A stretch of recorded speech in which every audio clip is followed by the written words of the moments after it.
Okay, welcome back. Welcome back to What on Earth 1. You always say the title. Well, yeah, that's how you run a good podcast. You have to say the title. Anyway, it's been a while. We're not even going to make up excuses this time because There isn't any. We flat out just didn't do it. literally this whole summer, because we're both still in school and we didn't do anything. It was hot boy summer, so obviously He was hooking up with ladies. I was hot boy summering. Also, we have a visitor here. Well, not visitor. I'm the visitor, but we have a friend here, Little Bowsy boy. which is his annoying dog. He's a somewhat good boy some of the time. He's not a good boy. Somewhat. That's why I said somewhat good boy some of the time. If he barks. We just cut it. So if there's random cuts, you know why. Okay, so I guess we'll just get started. I feel like I'm very low energy today, but I'm sure it'll pick up. You did just get back from the dentist, you know. I did. For me, it always feels like a little energy draining after the dentist. You're like, oh, I just want to sleep. Yeah, I want to sleep too. Yeah. Anyway, so it is, when we're recording this, it is September 29th, and the reason I say that is because I feel like things might happen before we publish it or whatever. Hopefully not. Hopefully we can get this out in time. Yes. That depends on him. Yes. So if this actually does end up going past a certain date, like for example when Black Adam comes out, that's why we're not talking about Black Adam. Yeah, so I mean, we're gonna try and put this out at least in the first week of October. Yes, spooky season. I'm sure you guys will see it, but we should do something for spooky season. Yeah. We should maybe try and have our costumes ready, and we can. Well, we're not recording this one, but if we could try to record the next one, or at very least just a post for socials. It's gonna be quite the costume too. We haven't even started creating our costumes, and we're gonna be going to the Oogie Boogie Bash. Oogie Boogie Bash. Do you want to talk about that? Yeah, for sure. So right now my hair is red. Shout out to my hairstylist Yesenia. She's mine's dope. black. Okay. That's what I was born with. And so the reason I say that is because I originally wanted to go a little darker because I was gonna be President Loki, but that didn't happen because I stayed copper. So I am currently a redhead, and so therefore I'm gonna be Scarlet Witch, which I'm assuming he's gonna love. I will neither confirm nor deny that. Oop. But one of those things. Oh my god, I'm so loud. Let's turn it down a bit. But yeah, one of those things is I'm gonna be kind of doing her darker version.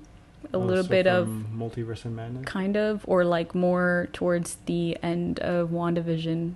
I just want an excuse to have black fingers. She didn't have the black fingers in WandaVision though. But I still want the excuse to have black fingers. And I'm gonna go as Guardian Loki. I know it's blasphemous because I'm a DC fan, but I'm not gonna dress up as. There's no Loki in DC. Yeah, probably. The regular gods do exist in DC, but obviously Loki is more synonymous with Marvel. Why not just do See, I told him he could just dress up as something that isn't Marvel related. When you want it, well, so okay. Okay, who would you be if you right now, in the witness of the few people who are listening to this? I said because initially we wanted to be matching. I wanted you to be Moon Knight.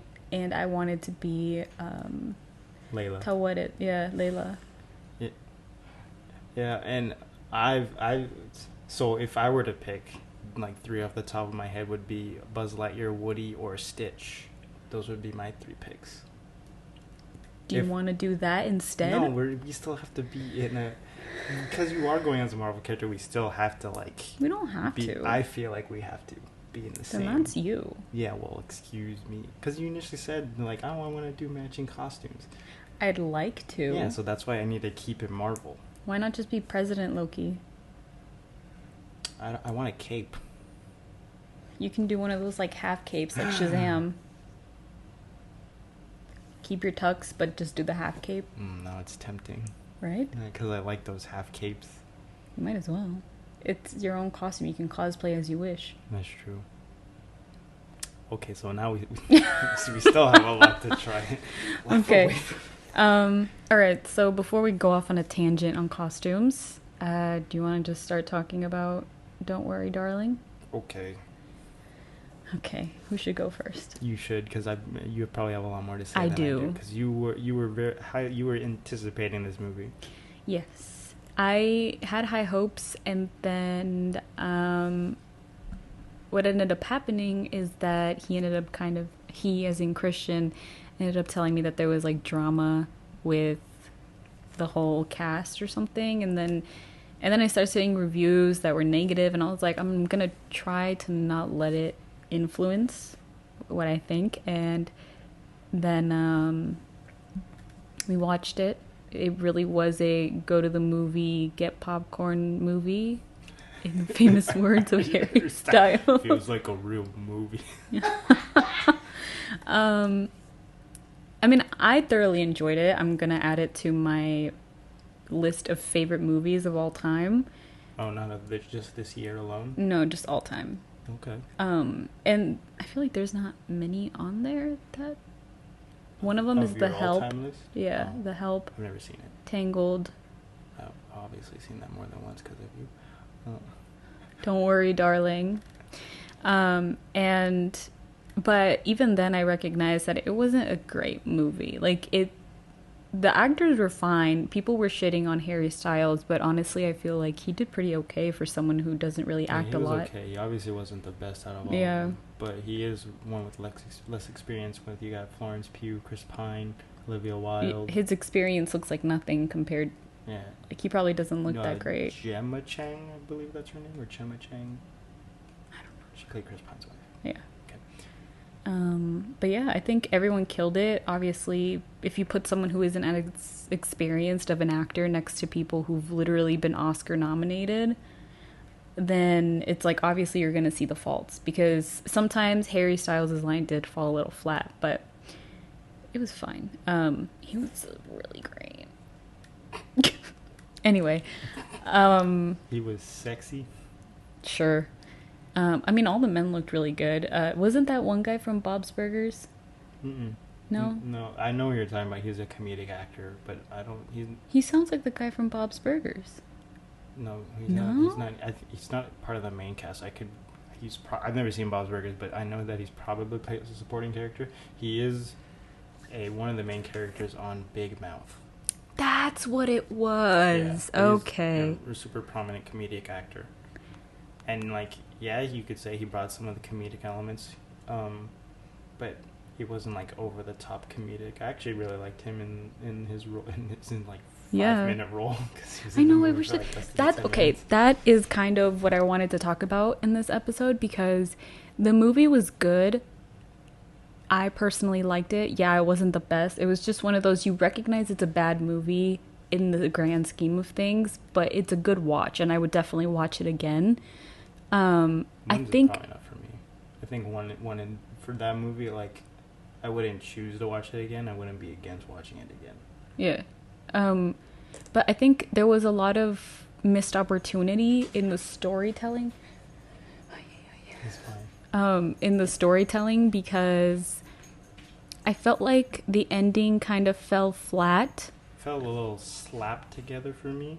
It did. Like, this is my opinion. I understand other people have different ones, but, like, the way it led up, kind of like the mystery and all, and it kind of like it seemed kind of out of nowhere, and not in a good way. Like, there's good, like, oh wow, that's so crazy that it was all this, but, like, it was kind of just really quickly they were like when they showed her in the like the surgery. Spoilers, obviously. We'll have to. Okay, let's note that down. There'll be some spoilers for Don't Worry, Darling. But yeah, towards the end of the movie, when like they're revealing their lives before, I mean, I guess before the simulation, I feel like you could have peppered in a little more of that in the movie, because they tried to pepper in like stuff like you're asking questions like, oh, what did she do before? You didn't really get the sense that it was actually still in the 21st century, because all of her like little flashbacks or like kind of like break cracks in reality, it still seemed to take place in that world. So you feel like, oh, this world is real, it's just the area that's different. I think, well, to me, it at first seemed like it was a break in reality and it was still the same world. But when I saw her, like when you get a shot of what we then figure out is Harry in the real world, I felt like, oh, when I saw that, I was like, okay, so it's in the modern world, like present. But even then, at first, you are, up until the moment you basically see her walking out of the operating room, do you realize this is something that's not, Yeah, 'cause she literally like whips out a smartphone, like the first thing she does. Yeah. She's walking down, she's like, oh, okay, so this could literally be today. Yeah. And it's like, there wasn't much of like, I mean, sure you can do it so abruptly like that, but when you kind of pepper in some cracks of her reality, you kind of still want to know where the lead up is. Like if you're gonna somewhat lead up to it, you need to kind of establish the tone, I guess. In my opinion. I mean, you could. Here's an example. In the video game Valhalla, for example. Because I'm like, shout out to Assassin's Creed. Yeah, 15 years, celebrating 15 years. But one new game coming. Yeah, but like, so the premise of Assassin's Creed obviously is that a simulation someone's living in. But during the game, you're getting the sense that Eivor, the main character, they even say it. I'll say she because she's canonically female, but she even says that she's getting like visions of Odin, and then as it progresses, she's like, oh, I'm like living as Odin.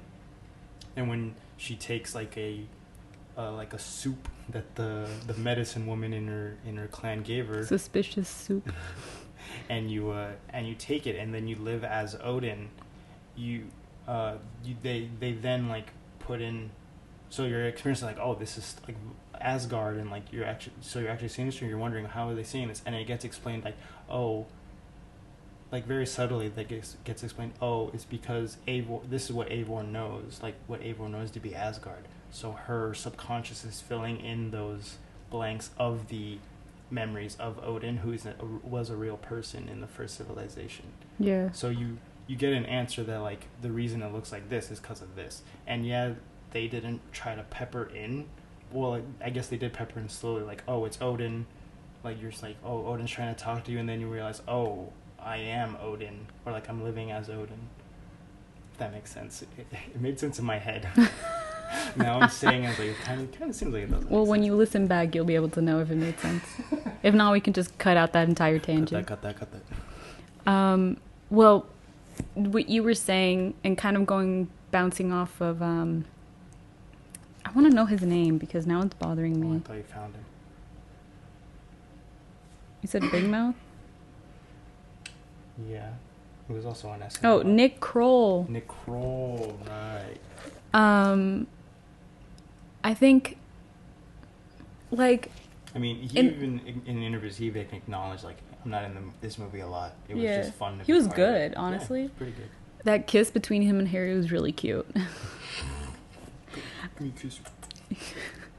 And anyway, so what I was going to say is that to me, I feel that a lot of the missed opportunity was the other characters, because they make it seem like they're going to play a big part by introducing them in the beginning.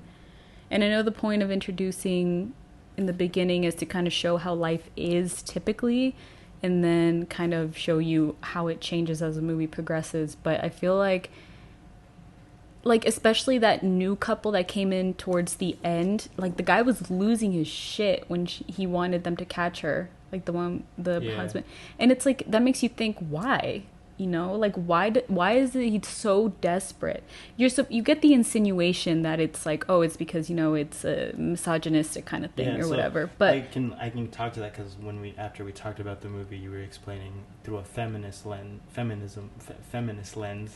of the movie, and then for that particular scene, I can talk from a masculine perspective that I got it as like he's new to this, and like the whole thing about like all the men were talking about like how their jobs are so important and they don't want to, like, you know, it's like so easily be demoted or promoted, and so I felt that like he's losing that. Like basically, his whole world is crumbling. yeah, Because of that woman right there. She's ruining women. She's ruining it for all of us men. And look at me, I'm the new guy bringing my wife in this. I'm like ready for all this, and she's ruining it for me. Yeah. That's how I saw it when he was freaking. I was like, oh, this guy's world is shattered, and he has a very weak. But I would want to know why. Like, Yeah. even if it's like, I kind of want to know. Like, you get the motive behind Harry, right? Why he wanted to. I think it could have been explained a bit better, because after the movie, I found us having to piece together what we think we knew. Yeah. I think that's where the movie lacked. And it made more questions for me, at least. Yeah, and so with the other, like, especially for like Nick Kroll's character, the other lady who was pregnant, I forget her, but her husband, and he's like even less in the movie. yeah, he didn't even show up for like the majority of it. And I like that actor too. I've seen him in stuff like Wrecked on TBS. It was a show about a shipwreck, and it was a comedy, and he was really funny in it. And then he was also in WandaVision too. Oh, that's why he looked familiar. Okay. Yeah, and so I think that I would have liked to at least get to see a little bit of these other characters for a second, like even to know the motive behind why it's so important. Like even like maybe see some of them wake up or show what their life was like beforehand. Or maybe even, for example, why Chris, like you said, why is this a thing? Yeah. Like why did Chris Pine or his company or whatever it was, Victory, why is it that they wanted to make the simulation? I feel like it would have been better to kind of, in the present world, get sort of like a vision, because you get a shot of Harry looking at a computer and Chris Pine's voice over, and you're insinuating, oh, podcast. Yeah, his Andrew Tate ass podcast. And I feel like if you showed the motivation behind Chris Pine and how it can plague other men into thinking in such a toxic way, I feel like that would have more of an impact. And not to mention his wife for going along with it. And then unaliving him at the end. Literally, and then what did she say? She's like, you silly man, and like, she says something like, it's my turn, and I'm like, yeah. So it's what? That she's gonna take over this. So kind of seeming like it was a dual thing for them, but he's the figurehead. Like she was probably like second in command. Mm-hmm. And like, also, the other thing that I noticed was that for Olivia Wilde, they just kind of casually mentioned that her kids died in real life. Like, well, that she lost them. Yeah. So it could mean a multitude of things, like they died when they were kids, she miscarried, blah, blah, blah. Well, what she said in this one, they're alive. Yeah. So it still can mean, I understood it as they were to a certain age and passed away. Oh, I got it as she probably miscarried. I feel like what it could... Really? Mm-hmm. I feel like what it could have been cool is that maybe she forced her husband, because she always seemed to be the one in charge. Yeah. So I feel like it would have been interesting for her to be the one who puts her husband under, and because she was her and then Chris Pine's wife in the movie, Jack, I believe it. No, Jack was Harry. Anyway, point is that to me, because there are some women who still want to stick under the misogynistic and the patriarchal. Yeah, so that's how I saw it. When and so Flo was going on that rant of like it's all about control in that dinner scene, mm-hmm. I felt like it was pertinent that it was men who were gonna be in control of this, mm-hmm. and the women shouldn't know. So that's how I saw it, and that's why. But she knew. Yeah, so she knew. Who knows how long she's known? If she knew from the get-go. Whatever. That would have been interesting to know. And going back to what I said, like, it would have been cool to know about the other characters. Like, at least they're... Like, you don't bring a group of people and then don't explain why they are important. To me. Mm-hmm. And I feel like with Harry, I think they lacked even then, like for his character, because he kind of seems, the way it kind of looked, and I don't know if this was intentional or not, it kind of made it seem like Florence Pugh's character was supposed to be somewhat of like a bitch, because he was like trying to like, you know, have do with her or like be intimate with her, and she was like, I'm tired, you know. And then I get it, right? She operates, she's hours. literally that I don't negate, but from what I saw, and I mean, maybe that's the point, like, I mean, maybe that's the point of the movie, like, yeah, she would be seen as someone bad for not, quote unquote, taking care of her husband. Just the lack of him not having a job. I was about to say the lack of him not double negative. With him not having a job and her working so hard, it seemed like it was putting a strain on their marriage. Yeah, and that's what. And he was a deadbeat, basically. Yeah. Mm-hmm. Yeah. So that's how I saw that scene. So I didn't think she was unreasonable for all of her actions and stuff. I just saw it as like their situation is not good for both of them. Maybe not as good for him because, you know, he's feeling like useless and all that stuff, while she, like she said, she likes working. Yeah. So it's like she liked still contributing. She was obviously just tired from work. Yeah, especially if she had to take additional, you know, take additional shifts, no hot water, no food when she gets home. Yeah. So that's how I saw it. Like, she's in a bad situation, but she still wants to love her husband and, you know, just try her best, but still, like, come on. It would have been cool to see like a before and after of the relationship and what drove him to kind of, because like if beforehand he had his faults like that and it was like progressively getting worse, I feel like that would have been better. But this one just kind of feels like it's not fulfilling enough. Like, yeah, it's too quick. Yeah, it was just kind of like underdeveloped. Yeah. And at the end, I feel like it would have been cool if she woke up and, like, I guess either saw the news that people like were like these people are dying, because they died. Like, a lot of them were, you know, Harry died, Chris Pine, and that's it, and a bunch of other people too. I wouldn't say they was newsworthy, but I get what you mean. It'd be mysterious, though. Yeah, I did want to see what it would be like to get woken up. I get why some of these choices were made, like on a storytelling perspective, like not showing, kind of leaving you wanting to just pay attention to the world they were in rather than the world that's actually around them. Because that's an anecdote for, like, their world is just like ours, pretty much. Mm-hmm. And that new world is just an escape, basically, for both parties. Yeah, for both parties. Granted, one is an unknowing party, but still it's an escape. Yeah, they didn't even touch on that either. Like, a lot of these women don't know they're under. Yep. Like, that's, like, we're just not going to touch on that? Yeah. Like, because, like, at the end, yeah, they had that one girl who basically unalived herself. Margaret. Yeah. And they kind of never really talk about the plane. Yeah, that's never what I said. I was like, what's the deal with the red plane? They never talked about what happened to her son. Well, I mean, maybe they just, like, they said that they turned him back into 1 and 0. Yeah, they took her away to punish her, basically. Yeah, and, like, but I would have liked to know even their backstory even a little bit. But I think they had, I feel like this movie could have been a show. Probably. Because I think that something, it's a good premise, but something, like, it honestly has a very Black Mirror vibe. Yeah, San Junipero episode.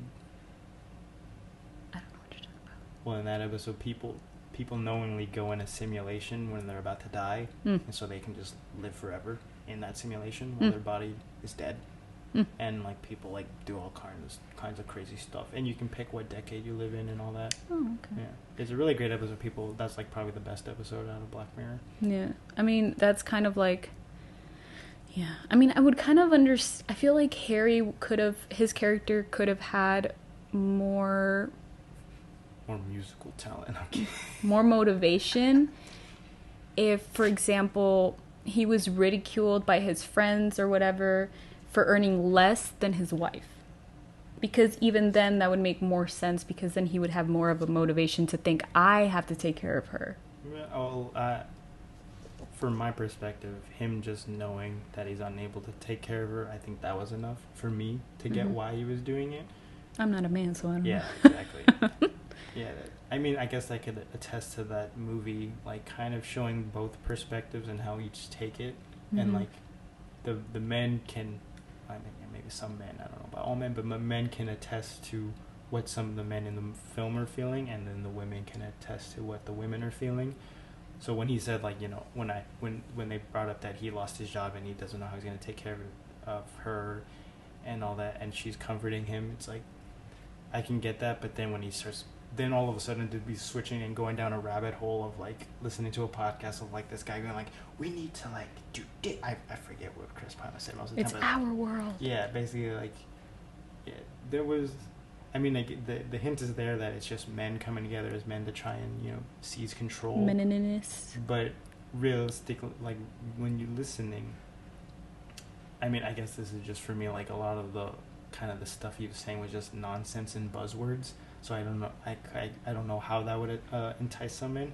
But then again, I don't listen to Andrew Tate willingly, so you're actually a reasonable man. Yeah, I guess it does work on some men. It wouldn't have worked on me, but yeah. I think if, in the words of, like, Star Wars, if you have, like, a weak mind, then you're easily influenced by something like that. Yeah, that makes more sense.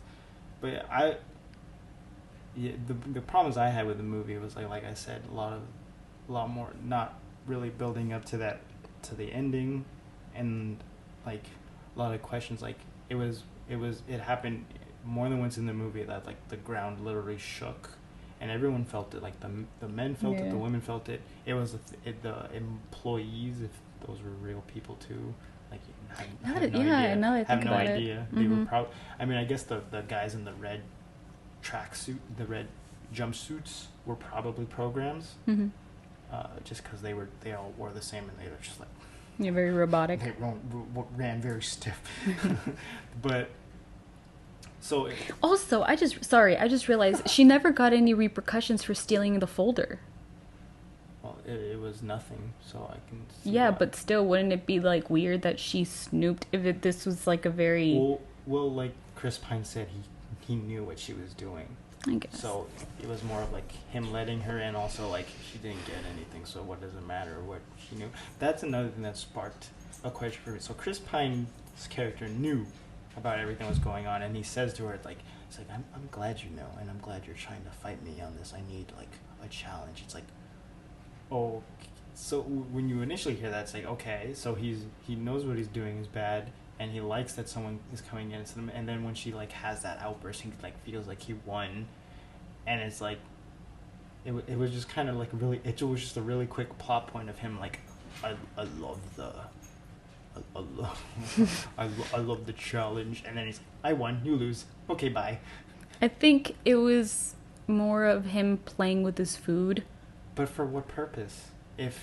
Because maybe this has to do with perspective, but to me, when that was happening, it almost seems like he was egging her on, egging her on, so that she had this outburst, so that he can prove, like, look how crazy she is, like, listen to her, and look how crazy she is. Yeah, because, like I told you, back then, from what I know, women used to be treated like they were insane, and it was, for example, just like their period, and so I think that they were kind of playing off of that, and so he wanted her to look crazy.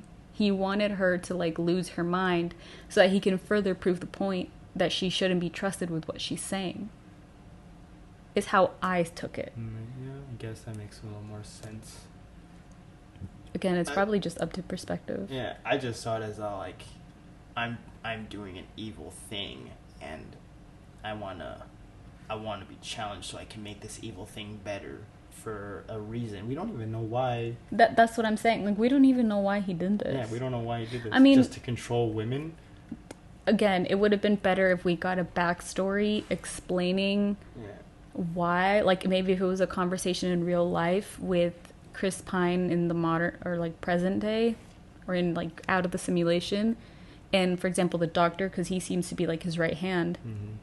From what I can feel, it's like men tend to want like an outcome like this, of like wanting to be the providers, wanting to be in control, but then at the same time they also hold a resentment for being the head of a household, for being the one who only provides, for being the one who, you know, for example, like Andrew Tate, egg looking ass. Top G. And it's like he complains about having to be in control and the repercussions he gets, but he also wants it. So it's like, which is it? Are you unhappy that you're in control and having to be the one to provide, or are you happy to be in control and having? And he goes off like, "Look how lucky you are. You get to live in this." But she didn't ask. Yeah. You guys didn't have a conversation. Yeah. So it's like they talk about how she doesn't have to do anything. All they have to do is support. All of this and that, and it's like that's also like another weird thing. I mean, I guess it talks to like whole simulation theory that like she's living in a simulation, but she still has to do run-of-the-mill chores and the cooking and the simulation is supposed to be something that shouldn't be that way. Yeah, it's like if this is a paradise. I mean, granted, like she doesn't paradise for men. She did none of her stuff she was doing was like hard's not the right word, but like really messy. Like for example, her cleaning the window. The window was pretty much clean as she was cleaning it. Routine. Yeah, so it's like it's a routine. So it's like, yes, they're giving her the chores, but they aren't like hard to deal with chores. Like you're not dealing with like a sink full of really dirty dishes. Yeah, you're just like, you know, do some. And it's like, scrubs. And then get home and get pleased by your husband. Yeah, yeah. That you can also like talk about that. How she was like, yeah, maybe she was doing it consensually, like being ready with all that stuff for her husband, and then ready to, you know, like please him, but. If it's like a simulation, she doesn't even know. You could talk about how that could be implanted, that they're supposed to like do all these chores and supposed to be okay with having sex whenever they want. I mean, literally in your boss's house. Yeah, like, it can get a little contradictory because like at first she does saying like, oh, we shouldn't do this in the house, but then she like went along with it, and then when she sees him, it didn't faze her too much to stop. She thought that was kind of weird, but then kept going. Yeah, and then not to mention Chris Pine later in the movie, in that same scene, he like looks at the camera or like whoever and like kind of does like a quiet. Yeah, I thought that she was looking at her. He was looking at her and telling her, "Don't you don't have to say this. I'll keep your secret." That's weird. Maybe that's why he was doing it. It was his own like for his own pleasure, like. He's like sitting at a desk watching everyone's live their lives and like, this is so great. Ew. If you want to go dark with this. Yeah. Bottom line, I wouldn't say I hated the movie. I just had some problems with it. Like as I'm watching this, like going back to the controversy that happened, as I'm watching this, I was kind of thinking like, I kind of want to not like this movie, but I'm not finding a whole lot I don't want to like. Yeah, the end fell apart for me, but I don't think it took away too much from what they were trying to tell. Like, you know, a very like feminist, like has a lot of feminist rhetoric, basically. Like trying to pull the message like, hey, don't control women. I will say, I think it also succeeds in some male rhetoric when it comes to the struggle males or men face. Yeah, and that's what... With the pressure of like, you know, to the point where it's like you're losing your mind when you can't fulfill that duty. You go to the extent of enslaving your wife or your girlfriend or whatever, your partner, so that you can be fulfilled and think, I'm okay. Yeah. You know what I'm saying? Like, it even talks about the damage it can do to men, which is something a lot of people don't talk about. Yep. For sure. And it's really what the feminism is pretty much about. It's equality for all genders. So that's why a lot of men should be okay with feminism, because they're speaking for good stuff for you too, fellas, you know? Yeah, literally taking a lot of responsibility off of you. Yeah, they're telling you, man, you don't have to carry that burden. The reason he talks like that is because he took a feminist or women's rhetoric class. I took rhetoric of women communication class and rhetoric of communication of the sexes, basically. Mm-hmm. Cool. So I'm well versed in feminism. So he's a feminist. I also know how to fight it, boys. So look, we gotta play the game. I took it to break it from the inside. To know their plays. Yeah, so I tried to understand them better, so I can oppress them better. Exactly. Play their game. Yeah. Even though some second-wave feminists will say that we can't break down the patriarchy by using man's tools, ladies. We gotta come up with our own tools. Use your boobs. I mean, that's one way, because I know that bras were created by men, and women deciding to not wear bras anymore because it's more comfortable is one way. And now there was third-wave feminism when they said, hey, no, we can indulge in these tools. Feminine, basically. Yes. Yeah. Do what you like, but, you know. Don't do it because you want to. Yeah. Yeah. Fight the power. Break that glass ceiling. That took up most of the episode. Yeah. You have any final thoughts on Don't Worry, Darling? I mean, if anyone is gonna skip to this point, because we are gonna have a spoiler warning, I guess. So if you're skipping to this point, the timestamp that we probably told you, it'll be in the description. I can't just say it. You can, but it's like, you know, yeah, okay, read it description beforehand. Yeah. When to jump to. Anyway, but if you just wanted like a brief TLDR of Don't Worry, Darling, don't expect a great story. Many plot holes. Isn't the most fulfilling story, but it's a good watch. It's an interesting watch. I will say the way they shot stuff and like Florence Pugh, I think the actors end up making the movie a lot better than it could have been had this been maybe like unknown actors. You know what I'm saying? Yeah, and probably if the controversy didn't happen, it probably would have been received less, a lot more positively. Mm-hmm. Yeah, I saw someone reviewing this, how they were basically saying that same thing, where if this hadn't all happened, we would have been pioneering this as like a women's movie. Yeah, like a great like feminist, like great feminist message. Yeah, which it doesn't fall apart on that. It falls apart when it comes to the story. Yeah, some of the story bits is what I feel ruins it, but it didn't ruin the message. Yeah. Basically. It told you enough to where you understood the message, and it honestly didn't feel preachy to me. No. Because I feel like a lot of like feminist movies tend to feel preachy. Yes. Like that one scene that I will never forget in Infinity War. Jesus Christ. That felt preachy, and it was only like 5 seconds, you know? Yeah, it's like, don't worry. The women got this. She's not alone. Which is not a bad thing, you know, there's a lot of male shots like that, but they don't say it, basically. It's like, us men got his back. Yeah.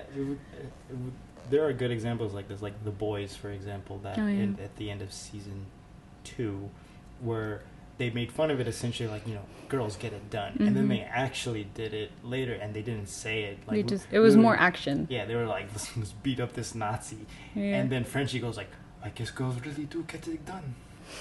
Again, playing on that joke, but like they were actually you know, getting stuff calling done. It to question, basically. Yeah, and then with the most recent Stranger Things episode, I pointed this out. She didn't even notice. I didn't notice. With the spoilers for Stranger Things. Which is a good thing, actually. Yeah. So when they were taking down Vecna, you got Steve, Robin, and Nancy, and Steve basically just stood there while chilled. While Nancy shot Vecna, and did Robin throw the Molotov? Or I know did Robin Nancy do that too. No, I think they were both kind of causing damage, but I don't remember exactly. Like, Steve didn't do anything, and it was the ladies who took down Vecna, because he's not taken down. But like, yeah, you got, and also 11 taken down. Not to mention the focus of the story was Max. Yeah, and the girl who helped them, Henderson's love interest. Yeah. So it was like, I think that's a successful way of involving women and having women be in charge in a way, I guess. Yeah, that's how you trick the men, ladies. You don't say women are doing this. Yeah. You just have the women do it, and a lot of, I mean, probably not a lot of guys will accept it.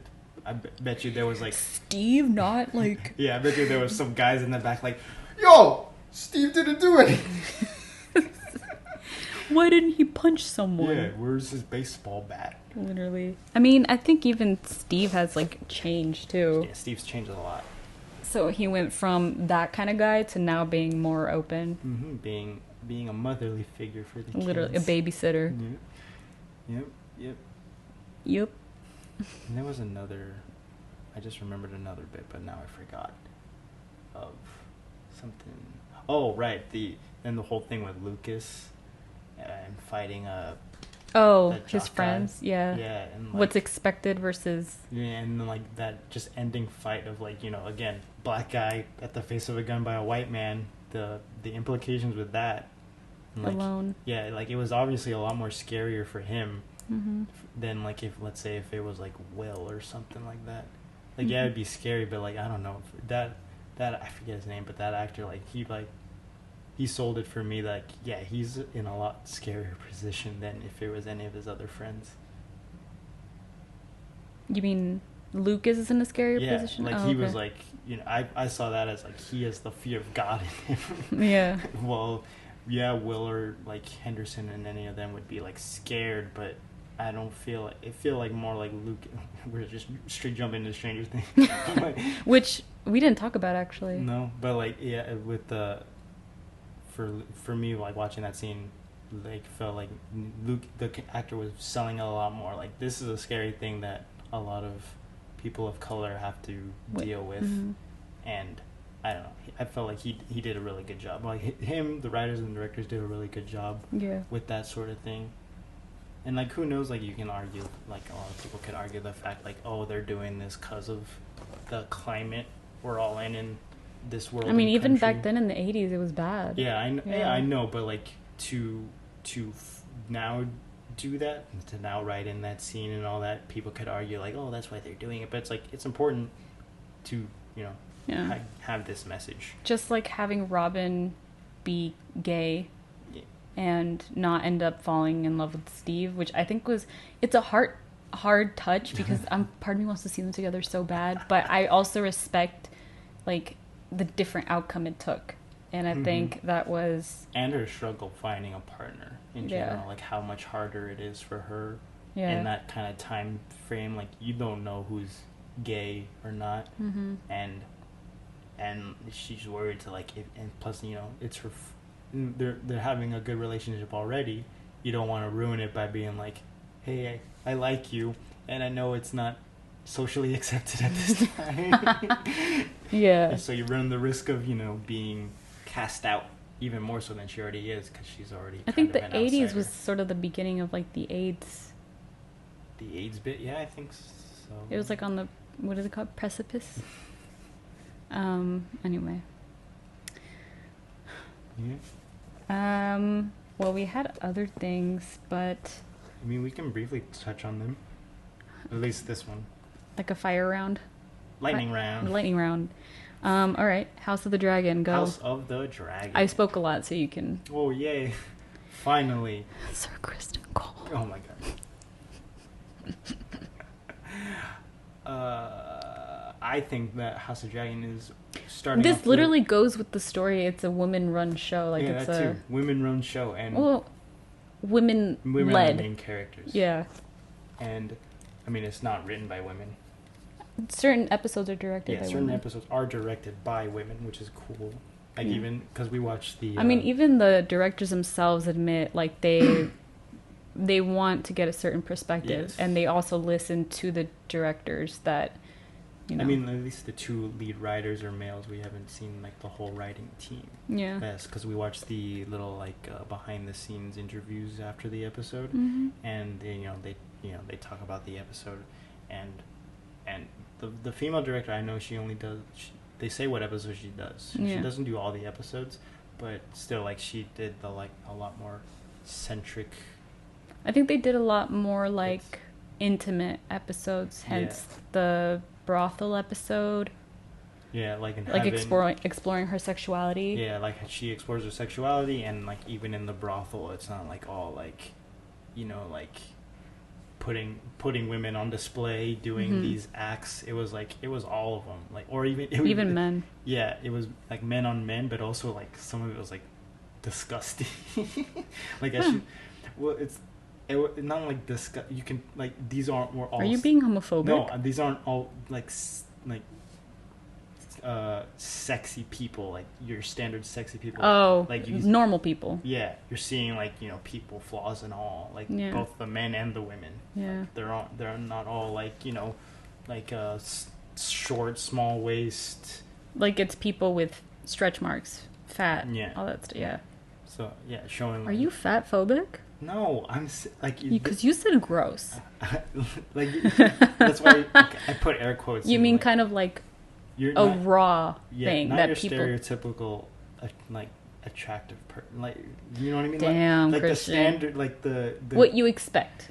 Yes, yeah. That's right. The social standard of a there sexy you go. person. That's what I meant. I couldn't put it into words correctly. Cut back in there. Okay. What was I saying? Oh, right. And like the director said, like she wanted it to be a more like through a feminine lens of going through that, and like showing how Rhaenyra herself was actually like into it. Yeah, actually wanted to explore her sexuality. Yeah. And I think this, it has the "don't worry darling" kind of vibe to it too, which is you have this one woman who is forced into this marriage, into this sexual relationship with an older man who is rotting from the outside in. And but she still stands firm in her beliefs, which is good. I mean, if she wants to, she's doing her duty, basically. But it's also like she's so freaking nosy, and it's like, look, he's not gonna notice Rhaenyra, and if he does know Rhaenyra, then he's gonna decide not to recognize the fact that her daughter is having premarital sex. And also cheating on her husband and not providing the proper heirs of the time. Yeah. So it's like, it's also that pull and push kind of thing. Yeah, and I feel like you and me have different opinions on Viserys. You hate Viserys with a passion. The king. The moment... Which, that too, the moment that he decided they were going to both die anyway, the child and the mom, but choosing to make it a death because he wanted to risk the thought of his son, being born. They didn't even know it was a son. Well, yeah. And then the child ended up dying anyway. I hated that. Because, and they touch on it too later in the season, with the show's not over by the time we're recording this. Oh yeah, spoiler. We're just gonna have to put a big spoiler warning. Big spoiler warning. But I forget his name. The uncle, his brother, Daemon. He was gonna basically probably do the same thing, and she was like, "Nah, fam. If I'm gonna die a warrior's death." No, I saw it for Daemon that. He realized the irony, and he didn't want to kill her for the risk of the kid. Yeah. That's why I saw it. He's like, oh, damn, I'm in a tough situation, and this is what my brother had to go through, and I made fun of the child for it. So that's how I saw that. I guess perspective. Yeah. Because I saw it as he was thinking about doing it, recognized what had happened, the irony, but she was more on the lines of, if I'm gonna die, which I think there are certain cultures that if a woman dies in childbirth, she ends up going to like a certain type of heaven or paradise, probably because it's considered like a noble, like a soldier or whatever, like a battle. I mean, like the queen at the queen at the time described it that the birthing bed is. That's probably where I got it from. Yeah, but it is the I think battlefield for women. Is it Valhalla? No, that's for men, Norse. right?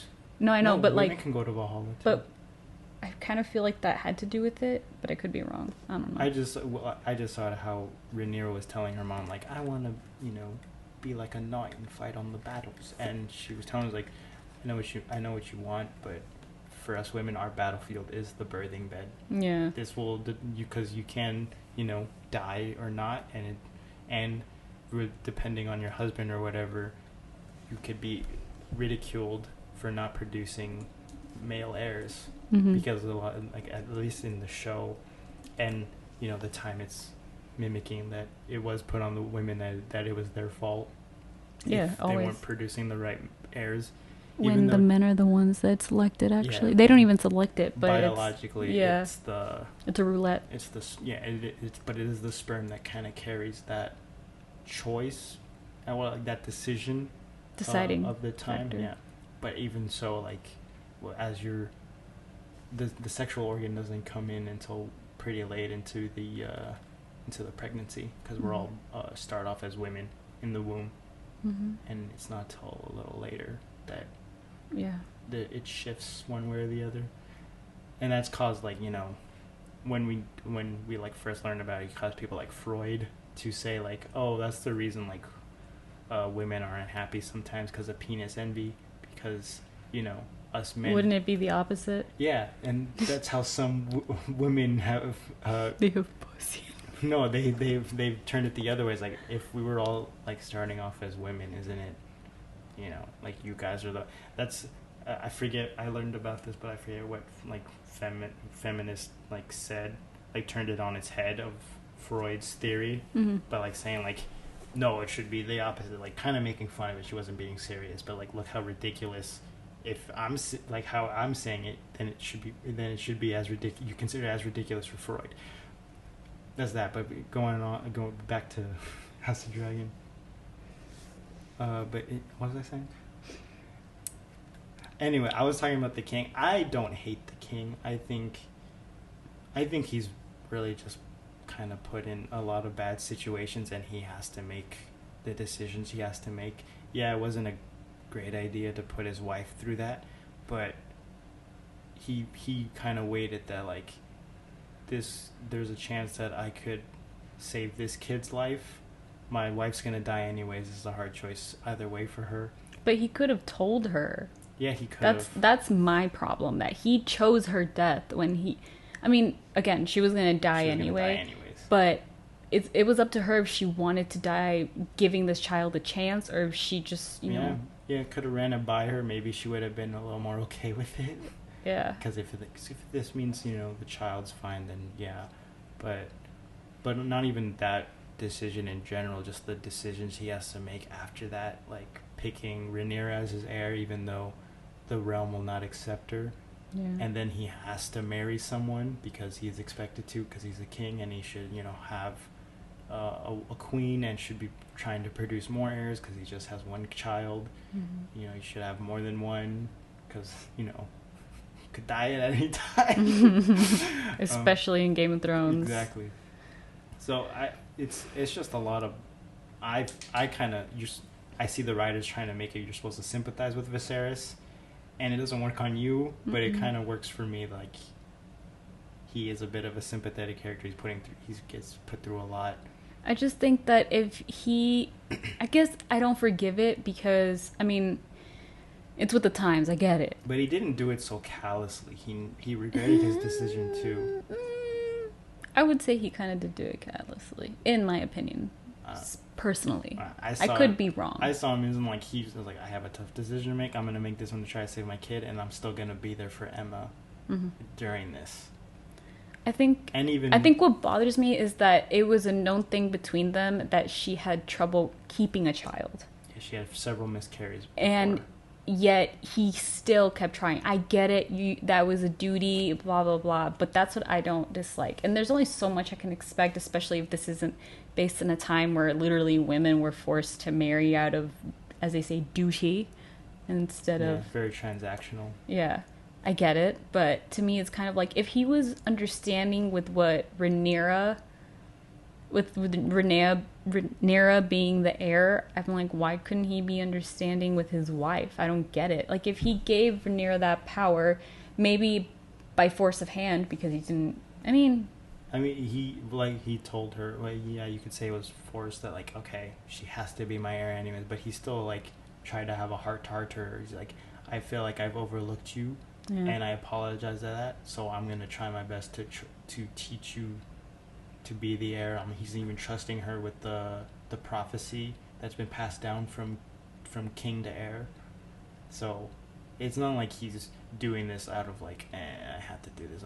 He's doing this and he's sticking to his guns about doing this. Which that I can say props to him. Yeah, even with when he marries Allison and he gets a boy, he's fighting everyone on it, saying like, no, Rhaenyra's my heir. I know that she's the firstborn. She's my firstborn. I know that. Culturally it should be done that Aegon should be the heir, but I'm not going to do that because I made a promise that I made a kingly decree that Rhaenyra is my heir. Yeah. And maybe now, during that, Rhaenyra's like facing that, like, okay, it kind of sucks being an heir. I gotta do all this. Rhaenyra didn't really want to be an heir. No, she didn't. I mean, she was happy that it happened with her because it's like, I forgot her relative, the woman that My was... niece. Yes. She said something about men would rather put fire to... burn down the realm than see a girl ascend the throne. So, from the character that Rhaenyra plays, she's very confident and sure of herself. I can see that it's a very satisfying thing to her. But I think she just didn't like the idea of having to complete it. Yeah, she didn't. She liked thought of it, but then as going through all the duties and stuff, it's like, oof, this is not an easy role. Yeah. And especially, even more so being a woman, how she's going to face a lot of ridicule. But, I mean, even then, what's funny is a lot of kings still have, like, as they say it in the show, whores. And yet she can't have, like, a separate lover, as in Sir Criston, because... Why now? Well, there's a little more to that. Well, he can't take wives or have any heirs or take any land being a member of the Kingsguard. But, I mean, couldn't she... I mean, I think it's crap because a lot of the things in Game of Thrones always get suspended. I mean, a lot of the time they break an oath or something because... Yeah, people break oaths, but that's up to the individual, like how much... I mean, he was willing to break it and run away. Yeah, well, yeah, that was after that had happened, and he's like, and he even said this is the only way, like, I feel like it'll make right what we did, is if, I take you away and we marry. So he even still felt guilt for breaking that oath. Like Ned Stark, for example, he is the peak of, like, high honor, never lying, keeping your oaths and all that, even though, he did kind of falter with the whole, keeping the secret about Jon, but even then that was still out of like honor. Like he made a promise to his sister. Mm-hmm. So I kind of like I saw this like list of like ranking the hands, and like they put Ned pretty low because like he expects everyone in the world to have the same sense of honor as him, and that's kind of the whole point. He's not playing the Game of Thrones. Yeah, that's kind of the whole point with these oaths, that like in a perfect world, everyone should adhere to their oaths and stuff, but this is the world of men. The Game of Thrones. It's just general. It's the world of men, and people fall into their vices and all that. Yeah. So, yeah, and people like Rhaenyra and Viserys and Alicent understand that, even though like she's more closer to like Ned Stark's sense of honor, that like people should like keep their duty and all that stuff, and Rhaenyra is not doing that, so that's why she's so against against her in general. Mm-hmm. But it's the great thing that this show does, is like it's showing all these different perspectives, and like they're treating it like no one's 100% right in any of this. Like Rhaenyra is not, Alicent is not, Viserys is not, Kristen Cole's not. They all have their flaws, and I pretty much like fan base takes their sides, but like I feel like with this sort of like amount of characters, it plays to a lot. Like people can find their favorites pretty easily, and like they can agree with pretty much anyone, even though you and me were kind of on Rhaenyra's side pretty much. I mean, I'm 100% Rhaenyra, except for the fact of Sir Criston. I'm on his side. when it's just him. Yeah. And then there's also like Damon's side. Like Damon can fall off a cliff. I really don't care for him. I feel like, yeah, you can with him. I hope he has a good redemption arc, though. I doubt it, because it's Game of Thrones. I doubt it. Like not even Jaime had a good redemption arc. Well, they screwed that one up, just like Yeah. they screwed up Daenerys. Yeah. We didn't even talk about our opinions on the ending of Game of Thrones, because you and me are also different. Like you did not like the ending. I did not. I didn't hate it. I think they really... It's because I feel like they made Daenerys out to be this understanding person who took people's ideas, and yet she can be cold sometimes. Yeah. But she kind of had that, like, you know, that middle where people could talk sense into her and be like, well, think of it this way. Some of the time. And then out of nowhere, she just goes and burns down the whole place she wanted to rule. Like, yeah, and even her own words, she did not want to do that for the longest time. I mean, yeah, the episodes leading up to that, it showed more of her being okay with that. I forget. Someone did suggest at some point, like in the councils, like, oh, you have dragons, just roll in there and like, you know, cause some havoc. And I think Tyrion said, I think Tyrion said, or maybe her, she says like, I don't want to rule ashes. literally. And then she goes and rules ashes and dies. Well, it rules ashes for like 10 minutes. Yeah. I don't know. I just think that it was very... I don't know. Just I won't say that the ending was perfect, but I will say I didn't hate all of it. Mm-hmm. I could understand some of it, but yeah. Also, like with the books. I mean, we haven't read the books. We've tried reading the books. I'm just not a reader. Mm-hmm. But I've seen people talk about like how different. I mean, it was to be expected how different the show and the books would be, but like that lead up to when the show caught up to the books is actually very different. Like, for example, Jaime, he's actually not 100% in Cersei's camp. Like, he's actually mad at Cersei by the end of the book, I think. This is what I've heard. Right. Don't quote me. I'll read the books eventually, probably, maybe. I mean, we might do a book club about it, because we both own the first book. I mean, I own all the books, but... I'm trying to find one that's a bigger print, but I don't think I'm going to succeed at that. I mean, there are bigger ones. At Barnes & Noble, there were bigger ones. Oh, really? Mm-hmm. I saw them. But As long as they're not hardcover. they're soft cover. Okay, good. But yeah, so we haven't read the books. And also with House of Dragon, we haven't read the books, and we don't know how it ends, because It's still being written? No, that has an ending. Oh. The House of Dragon, yeah. Oh, okay. Because it's based on the book of Fire and Blood. When does it end? Like, is it closer to Game of Thrones? No, because or it's way before that. It's way before, because this is 200 years before Daenerys is born. Born. Yeah, so we won't. I mean, if they don't want to go too far, we shouldn't see the Mad King. If they just want to end it, like who is the Mad King related to? I don't know. He was a Targaryen? Yes, he's Daenerys' dad. That's all we know. So that's why, like, I've tried my best to not kind of look at it, because the book also reveals the family tree, so you know who ends up on the throne by the end. So we haven't. I mean, I don't know. Maybe you want to, but I'm trying my best not to know that, because I kind of want to be surprised. Same. But you know, I could just go read the book and see what happens. But also, like, people who have read the book talked about how. And even the writers talked about how they're trying to set this as, like, this is a definitive truth, because in the book it's based on people's perspective of these events. So some could be biased and whatever. But the show is like, this is definitive, this is what happened. Okay. There's no wiggle room of people lying or whatever. And yeah, they've changed some stuff. Like, for example, the wedding between Rhaenyra and Valarin. I think that's his name. I keep forgetting.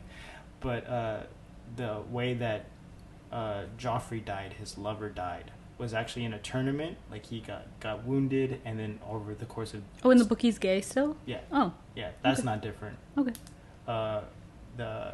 he gets wounded in a tournament, and then over a course of a few days, he dies from his wounds, and that's when the wedding happens or whatever. But in the show, it was all like, oh, Kristen Cole beat him up. I think something happened with Kristen Cole too in the books, but I don't remember. No, like not like he died. Like during those events, something happened.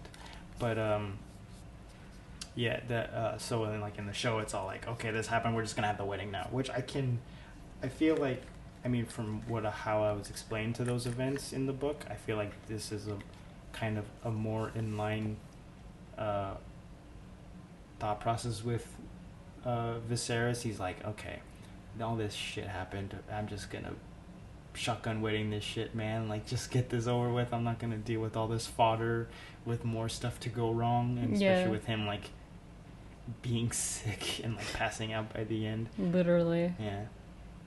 Bottom line, I like the show so far. Yeah, that's a good one. I like it. And I was scared that they were gonna butcher it, because that's usually what happens with spin-off shows. Except for the Star Wars ones, those have been good so far. Yes. Which we'll touch on Andor later. Andor. The character's name, Andor. Oh my god. Because Endor is a planet. No, Endor is a planet. And that's what I said, Endor. Oh, I thought you said Andor. Endor is a planet, yeah, but his name is Cassian Andor. Anyway, but yeah, so it's a good show. It's not butchered so far. I swear, if they pull a 180, they have confirmed they're gonna do another season. Oh, okay. Maybe 2 more. I don't remember if that was confirmed. I know that they said they will do another I don't think season. it'll regain the same hype as Game of Thrones, but maybe it will. It is gaining hype already. Like, people are excited about it. Okay. So I mean, granted, this is happening before Game of Thrones, so the ending of Game of Thrones shouldn't taint so much what is going on here. I mean, yeah, it's put a bad flavor in some people's mouths, and maybe they're not willing to watch it, but it's getting praise so far. And these aren't the same writers who did Game of Thrones. So these are, and I think one of the writers was actually a director on some of the episodes. Yeah, like he did one of the better episodes. Is it the brothel one? I don't remember. No. The brothel episode is my favorite. No, like, not for the reasons you may think. No, it was just so cool. The writer on House of Dragon was a director on some of the episodes of Game of Thrones. Oh. And he directed like some pretty good ones. Yeah, pretty good. Was episodes. it Red Wedding good? I don't remember what episode he did, but I just know like someone talked about like it's like here's one of my favorite episodes of Game of Thrones, and like why I'm confident in House of Dragon, because the guy who did this is writing the show. Got it. So okay, that's why. And I mean, you can talk about how probably the reason the ending of Game of Thrones wasn't great was because the writers were kind of done at that point, because they had been signed to do other projects because of their success on Game of Thrones, and like they even themselves said they want to do other projects, so that could be the reasoning behind. But that's such a I guess yeah, I'm not great, a writer, so I don't know. I'm not an actor who signs a 10-year contract. Yeah. Or whatever. Yeah, this is all speculation pretty much. It's not really confirmed. It was just confirmed that the D&D got projects basically, and they wanted to get to that. And I think I'm pretty sure they've said that they don't want to do any more Game of Thrones stuff. They're like, I'm done. Yeah. So it is, as a story like that, it is a lot of stuff you have to keep up with. Yeah, and you have to. But by the end, they had 4 seasons to do whatever they wanted because they were not tied down by the books. Yeah, but I think that's when people said it went downhill, right? Slowly. Yeah, I mean there were still some gems in there. Yeah. Like Battle of the Bastards and stuff like that. Yeah. So it wasn't like it was all bad. It was just a lot of choices were made. Like people going to places a lot faster than it's been before, like where Arya and the Hound took like a whole season to get close to the north, and now people are going from the north to King's Landing like Belinda. Yeah. It's like, okay, so they have a car they've now. unlocked fast travel. Yeah. Skyrim. Any game in general. But yeah. I mean, we could. When does Wakanda come out? This year. I think December. December? Yes. It felt like it was... No. Look it up. I mean, I'll say we'll save some of these for next time. give you guys something to look forward to. Yeah, Black Adam and November other stuff. 11th. November. Oh shoot. I thought it was. Yeah, I was like, it's sooner than that. No, So we could my save bad. off on that. Yeah, we can. Why the boys? I don't know. I just remembered them. Great recent season. That's all I'm gonna say on Yeah, the boys. I really liked the end Mm-hmm. with like the all right. I mean, the parallel between Donald Trump and him. Yeah. The I show's mean, not just about Republicans in politics. general. I don't like politics on my show. It's like, that's the whole point of the boys, guys. Come on. Yeah, Yeah. it is. Anyway. I mean, Frenchie is my favorite. Mhm. He's fun. I don't know who my favorite character is on the show. Really? I Yeah. could have guessed it was probably Butcher, I mean, I like him, but like towards the end, he's supposed to be like a villain. an unlikable character. I wouldn't say a villain. He's just unlikable. I feel like he's likable in a frenemy kind of way. Yes, exactly. Yeah. You're not supposed to like him, but you do. It's And- the actor. It's his acting. Yeah, It's- Carl Urban. I mean, he'll probably die next season. I mean, he said that he only has. When he went to the doctor, he only had so much to. They gave him like, you have this long to live, and he didn't tell the boys. So they're gonna find out. It's gonna be a rude awakening, probably. Yeah, they don't all like Butcher at the moment, but I don't think they want him to die. Especially for when they warn. I mean, they did warn him of the danger of taking the temp V. Yeah. Yeah. But I'm excited to see what the boys will bring. I'm excited to see what House of Dragon will bring. I'm excited for Black Adam. I'm excited for Halo announcing that they're going to do co-op for the my winter. God. And that's after you telling me that they weren't going to. Because they did. They said they were not going to focus on I think they got a lot of crap for it. I mean, and was it's like, Halo. Like, that's part of what everyone loves about Halo, the co-op, like playing better the have campaign friendly with friends. fire. God, I hope that you could turn that on or off. But yeah, thanks guys for joining us on this one, and we'll do our best to be more consistent with this. I know that there's some fans out there. You know who you are. I don't know what Gio. I don't know what I point. I was leaving it mysterious. Cut that out. You know who you are. You know who you are, and we're